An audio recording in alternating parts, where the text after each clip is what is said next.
Hello students, आप सभी का फिर से स्वागत है आपके फेवरेट वीडियो गुरु में, जहां हम आपके साथ जुड़े हैं आपको बैंक और एसएससी दोनों की तैयारी करवाने के लिए। यस, एग्जाम वोकैबुलरी ये अभी भी जारी है और आज भी हम बहुत सारे नए टर्म सीखेंगे जो आपके एग्जामिनेशन पॉइंट ऑफ व्यू से बहुत वैल्यूएबल या इंपॉर्टेंट पार्ट प्ले करेंगे। Clear? Let's start with today's slide. The first word is ennui. आप इसको क्या बोलोगे? इन्नुई। इसको नुई भी बोलते हैं या फिर कई लोग इन्नुई भी बोलते हैं। यहाँ ई जनरली साइलेंट होता है, आप नहीं भी रख सकते हैं। ठीक है, इस वर्ड का मतलब होता है अ फीलिंग ऑफ वेरीनेस। एक ऐसी चीज जहां पे आप खुद को बहुत ज्यादा एंथुजियास्टिक या बहुत ज्यादा एक्शन में फुलफिल नहीं महसूस करते। यू आर फीलिंग न्यूई मतलब you are not feeling very good at present. आप बहुत वेरी फील करो, वेरी टायर्ड। ठीक है, very lethargic. The next word is exigency. Very sorted. Exigency, बस इसको याद कैसे रखना है? इमरजेंसी से। इस टर्म का मीनिंग सीधा सीधा इमरजेंसी वाला सिचुएशन के लिए यूज किया जाता है।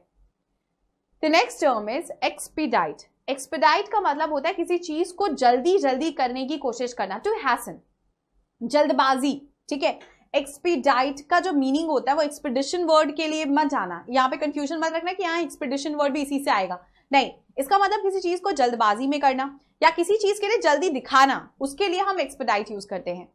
The next word is expunge. पंच का मतलब होता है हटाना। एक्सपंज का मतलब होता है to remove completely. Clear? Expunge मतलब किसी चीज को कंप्लीटली वहां से लेना और हटा देना। That is to like to remove that thing permanently और temporary from one place is expunge. The next is fabricate. Fabric क्या करता है?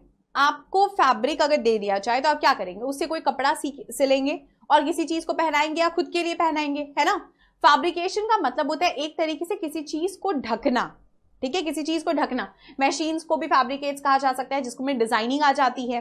ठीक है, फैब्रिकेशन का एक मीनिंग डिजाइनिंग के लिए भी यूज किया जा सकता है ना। एक मीनिंग तो डिजाइनिंग हो गया। ठीक है, दूसरी चीज होता है किसी चीज को कपड़े पहनाना, मतलब आप क्या करने की कोशिश कर रहे हैं? आप उसको ड्रेसअप करने की कोशिश कर रहे हैं। तो ये जो टर्म है ये मेकअप के लिए भी यूज किया जा सकता है, फैब्रिकेट करना। ठीक है, आपका फेस अचानक से ऐसा था, मतलब बिल्कुल सिंपल सा था, और जब दुल्हन बन के आप किसी के सामने जा रहे हो तो you have fabricated the face, so basically you have put makeup on it. ठीक है, फॉक्स पास, ये वर्ड बहुत कॉमनली यूज किया जाता होगा। फॉक्स पास का मतलब होता है folly. Clear? The next is fealty. Fealty का मतलब होता है रॉयल्टी, लॉयल्टी, मतलब किसी भी तरीके का भरोसा दिखाना। क्लियर? या किसी के लिए भी ऐसा पर्सन साबित होना जो बहुत लॉयल हो, जिस पे आप भरोसा कर सको, that is fealty. The next term is fecund. Fecund का मीनिंग होता है फर्टाइल। एक ऐसा टर्म, ये बहुत कॉमन टर्म है जिसको हम फर्टाइल के लिए भी यूज कर सकते हैं, दैट इज ऑल्सो फेकंट। ये टर्म जनरली आपके साइंस इंग्लिश में यूज होता है, साइंटिफिक इंग्लिश, या फिर आप इस टर्म को कई बार न्यूज़पेपर्स वगैरह में देखेंगे। Clear? The next is feline. Feline word is used for cat like things. अब ये एक्सप्रेशन हो सकता है, ये आपके चाल मतलब चलने का तरीका हो सकता है। अगर जैसे आप कैट लाइक चलते हो ना, देखिएगा कैट्स को जनरली बोला जाता है कि डॉग्स जो होते हैं वो बहुत शोर मचाते हैं, लेकिन जो कैट्स होती हैं, अगर हम बोलते हैं ना he entered in a cat like manner, in a feline manner, अगर आप बोल रहे हो तो आप बोलोगे कि he entered very softly, very smoothly, मतलब किसी को पता ही नहीं चला कि वो अंदर आया है। ठीक है, बिल्कुल मोशनलेस था। तो फेलाइन का मतलब हो जाएगा कैट लाइन, और ये टर्म बहुत कॉमन तरीके से एग्जाम्स वगैरह में यूज होता हुआ दिखता है। क्लियर? चलिए, the next term we have is fictitious. Fictitious मतलब फिक्शन। अब आप ऐसा बताओ कि अगर हम सिंपली बोल रहे हैं कि फिक्शन का मीनिंग क्या होगा, तो आप क्या बोलोगे? एक ऐसा टर्म जो अनरियल है ना, जिसपे भरोसा नहीं किया जा सकता, वो फिक्शन चला जाएगा। The next is gladiator. क्या ये समझाने का जरूरत है? आप लोगों ने अरीनाज वगैरह के बारे में सुना होगा। ठीक है, अरीना क्या होते थे? इजिप्शियंस क्या करते थे कि ग्लैडिएटर्स रखते थे अपने आप को एंटरटेन करने के लिए। अब पता नहीं है, अजीबोगरीब उनकी लड़ाइयां होती थी। उनका मानना था कि एंटरटेनमेंट कैसे होगा? अगर हम एक पर्सन को किसी लायन या किसी टाइगर के साथ केज में छोड़ दें और वो दोनों लड़ रहे हैं। I mean, how can you just imagine a person and an animal, a ferocious animal, fighting each other, जहां पे कोई एक जब जीत जाएगा तो उसको हम विजेता घोषित कर देते हैं। अब मोस्टली ये वीक लोगों के लिए रखा जाता था, बट कई बार ये लड़ाइयां ग्लैडिएटर्स के साथ होती थी। अब ये जो ग्लैडिएटर्स होते थे, ये कौन होते थे? ये वो लोग होते थे जिनको ट्रेन किया जाता था सिर्फ फाइट करने के लिए, लड़ने के लिए। ठीक है, द नेक्स्ट वर्ड इज गर्ड। गर्ड का मतलब होता है टू प्रिपेयर फॉर एक्शन। ये जो टर्म है ये आता है कि जब आप अपने आप को खुद से, चाहे आर्म्स के थ्रू या फिर आप खुद से एक्शंस के थ्रू या प्रीवियस प्रिपरेशंस के थ्रू, जब आप किसी पर्सन को प्रिपेयर करते हैं तो हम बोलते हैं कि एक्शन के लिए अगर वो प्रिपेयर हो रहा है तो he is a government.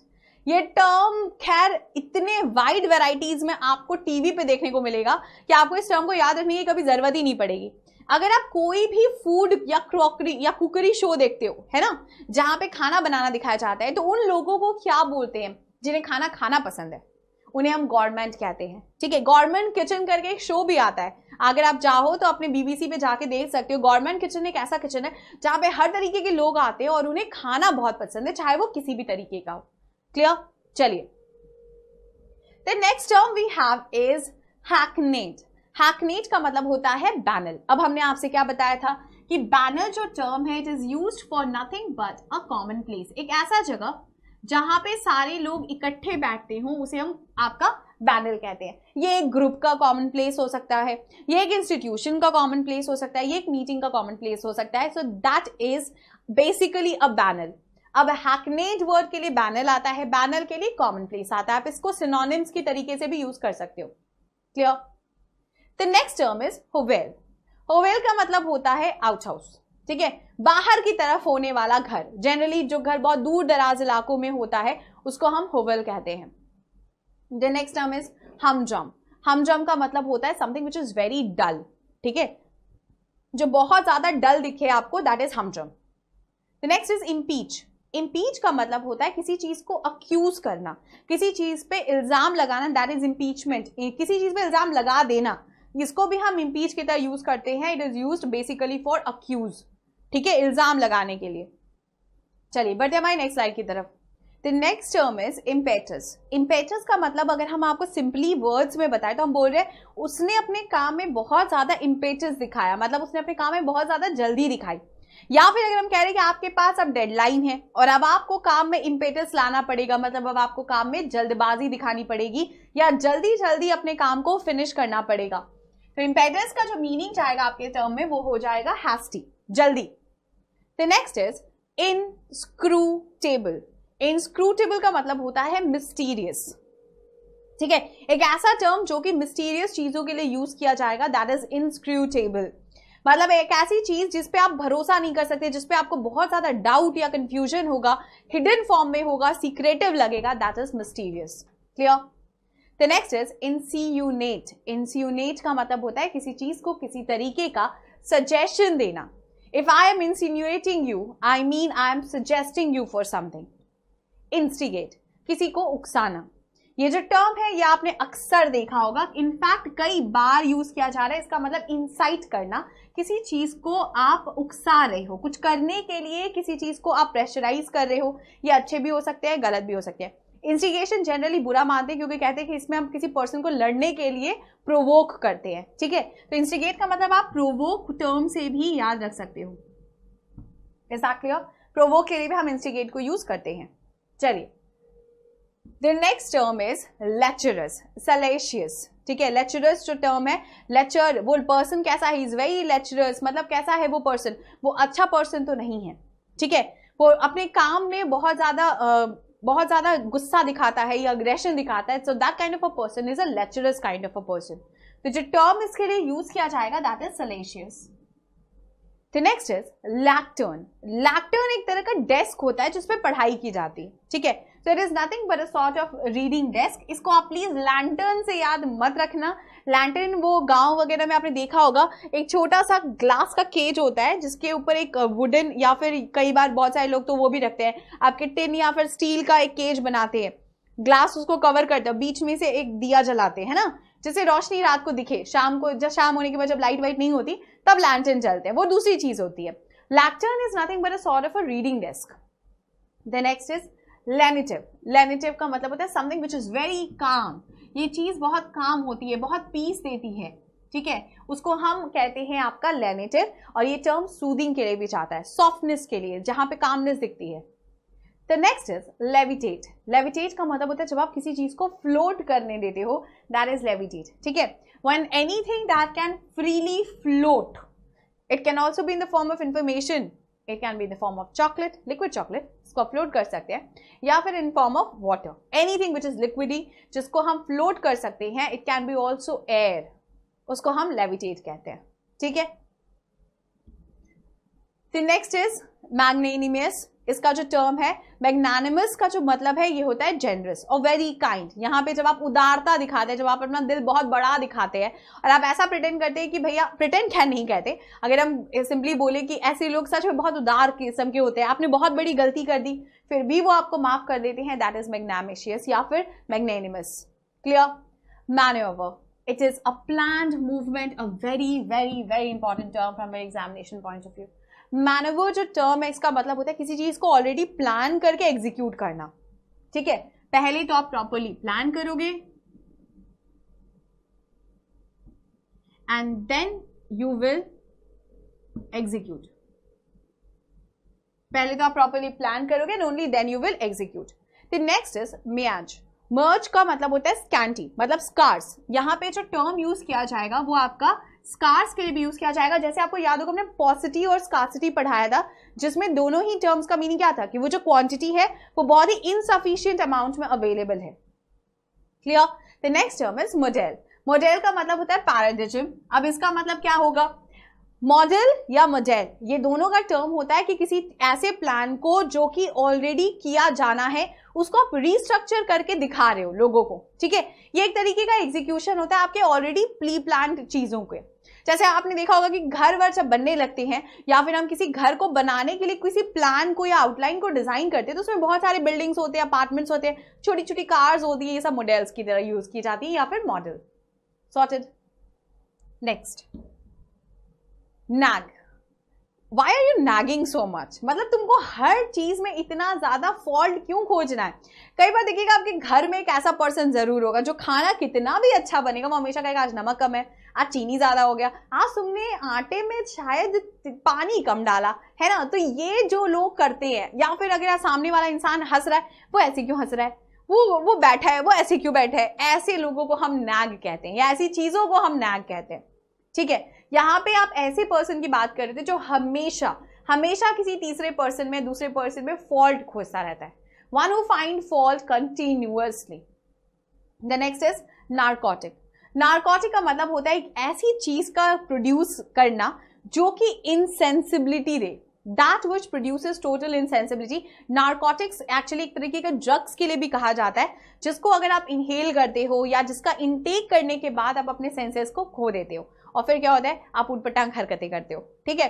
So narcotic जो टर्म है वो नार्कोसिस से आता है, जिसका मतलब आपके ब्रेन में आपके जो ड्रग्स या जो आपने इनटेक किया है उसकी वजह से कुछ ऐसे डिसफंक्शंस होते हैं या ब्रेन कुछ सेंसेस को बिल्कुल ब्लॉक कर देता है और आपके से बॉडी के कुछ चीजें, आपकी बॉडी ही आपके बैलेंस में नहीं होती है ना, ब्रेन बिल्कुल डिसफंक्शन होने लगता है। तब हम जो इनसेंसिबिलिटी का जो फॉर्म आता है उसको हम नार्कोटिक कहते हैं। The next term is nefarious या फिर nefarious। इसका मतलब होता है something which is very cruel, very wicked, ठीक है। यहाँ पे ये टर्म wicked के साथ साथ cruel के भी लिए यूज किया जा सकता है। Sorted। The next is obviate। obviate का मतलब है हम छुटकारा पाना चाहते हैं, हमें नहीं चाहिए कोई काम या फिर हमें किसी पर्सन से I want obviation from him, मतलब मुझे उस पर्सन के साथ रहना ही नहीं है ना, I want to get rid of। अब obviate situations के लिए भी हो सकता है, सर्कमस्टांस से बाहर आना चाहते हैं उसके लिए भी आप ऑब्विएशन यूज कर सकते हैं। तो it basically means to get rid of something. Is that clear? The next term is odious. Odious का मतलब होता है something which is very hateful, जिसे ना आप पसंद करते हैं ना कोई सामने वाला पसंद करता है। उस पर्सन से बात करना आपको अच्छा नहीं लगता, उसका नेचर बहुत ओडियस है, बहुत हेटफुल है ना, वो दूसरों के लिए हमेशा इल फीलिंग्स ही रखता है, कभी किसी के बारे में अच्छा नहीं बोलता। Odious. That's it. The next is pontificate. Now pontificate का मतलब होता है to speak authoritatively। आप जरूरत से ज्यादा किसी के ऊपर अपने आप को इम्पोज कर रहे हैं या फिर अपनी चीजों को मनवाने की कोशिश कर रहे हैं, so you are pontificating, ठीक है। यहाँ पे जो पर्सन है वो बहुत अथॉरिटी से बोल रहा होता है, जैसे वो किसी से कुछ काम करवाना ही चाहता है। The next is prodigious। prodigious का मतलब है something which is very huge, very large, very enormous, ठीक है। The next is propitiate। propitiate का मतलब है किसी चीज को अपीज करना। देखो अगर हम कहते हैं आप किसी चीज को अपीज कर रहे हो या अपीज कर रहे हो, मतलब क्या कर रहे हो, किसी चीज को खुश करने की कोशिश कर रहे हो। तो अगर वो टर्म अगर अलावा इसके यूज करना चाहते हो तो आप प्रोपिशिएट भी यूज कर सकते हो। Sorted. The next word is quagmire. Quagmire का मतलब होता है a ground which is very soft and very wet, मतलब सॉफ्ट वेट ग्राउंड के लिए हम क्वॉगमायर टर्म यूज करते हैं। The next is reticence. Reticence का मतलब होता है स्टेट ऑफ बीइंग रिजर्व, एक ऐसा स्टेट जहां पे आप किसी के सामने आसानी से खुलते नहीं या फिर आप किसी के साथ आसानी से कोई चीज शेयर नहीं करते, तो एक ऐसा स्टेट जहां पे आप खुद को रिजर्व रखने की कोशिश करते हो उसको हम कहते हैं रेटिसेंस। ठीक है, रेटिसेंस। सगेशियस। सगेशियस का मतलब होता है डिसकंसर्निंग या फिर डिसर्निंग। डिसर्निंग का भी मीनिंग यही होता है कि आप किसी चीज के बारे में ज्यादा ध्यान नहीं देना चाहते, वेरी लाइक ओके फाइन, ठीक है, अगर है तो है, नहीं है तो नहीं है, that is sagacious. The next term is solicit. Solicit का मतलब होता है आप किसी से सॉलिटेशन मांग रहे हो। सॉलिसिटेशन का मीनिंग ही होता है किसी चीज से किसी तरीके की हेल्प मांगना। Here you are trying to ask for something. To ask for किसी चीज को मांगना, पूछना किसी चीज के बारे में, that is solicit. Is that clear? ये तो थे आपके total vocabularies. I know they are more than one to read in one day, तो अब आप एक साथ तो सारा पढ़ोगे नहीं। I'll give you time. You take your time. You have your own days. You have your own like videos to play, pause, read and learn. Keep on doing it. Keep on revising. अब आपके साथ जब next day मुलाकात होगी तो कुछ और practice exercises के साथ होगी। तब तक के लिए keep revising and thank you for joining us.